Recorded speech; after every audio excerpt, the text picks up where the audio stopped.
Katy Gallagher is the Chief Minister and was Health Minister during the time of the data manipulation. She joins me now from the Legislative Assembly. Well, Katy Gallagher, as Health Minister, how could you not know this was going on? Well, I think it's very clear from the audits that have been undertaken, the Auditor General has looked closely at this, that in fact measures were taken to not provide me with the right information by a particular executive. I have a whole folder full of briefs that were provided to me with incorrect information, so I think there were some lengths that were taken to make sure that this data manipulation wasn't identified. Well, these damning reports, and there are two of them now, suggest a conspiracy at Canberra Hospital to hide just how bad things really were. A concerted 3-year campaign to fudge the figures, not once but nearly 12,000 times. Why were staff under such pressure they felt that they needed to lie to you? Well, look, I think there's no doubt that hospitals are highly pressured environments, and the emergency department probably is the public face of the hospital, and so they are under enormous scrutiny by the media, by the Legislative Assembly and by the government, and I think appropriately so. I don't think we can understand the motives behind someone going around a system deliberately to manipulate data.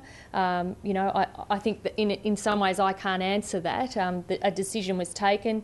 It was an incorrect decision, a misguided decision.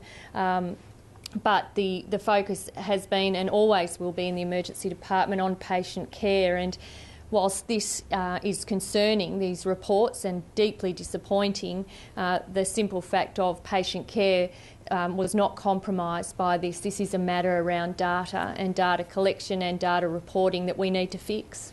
Well, I guess every patient or prospective patient of the hospital system really wants to hear from you tonight. How bad are the waiting times at Canberra Hospital?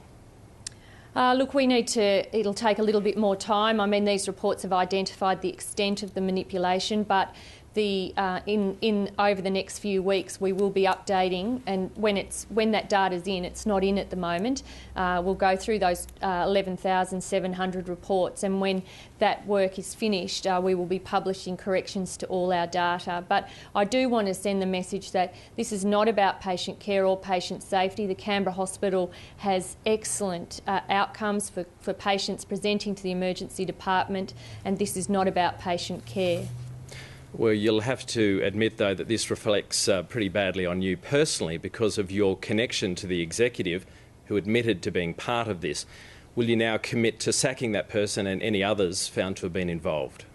Well, I think it is important to note the Auditor General did look at this matter very closely and found that there was no direct or indirect instructions for anyone to manipulate data at the Canberra Hospital. I spoke to the Auditor General, she questioned me, she also examined other evidence around that matter. So I think that is important to note. And in terms of what needs to be done now, the data system needs to be improved to stop the chances of this happening again and remove, some of the capacity for staff who make that decision to go around the system not to be able to do it. Well, should the police be brought in, though? My understanding is the reports have been referred to the police by the Director General of the Health Directorate. And that is a matter for them about how they pursue that.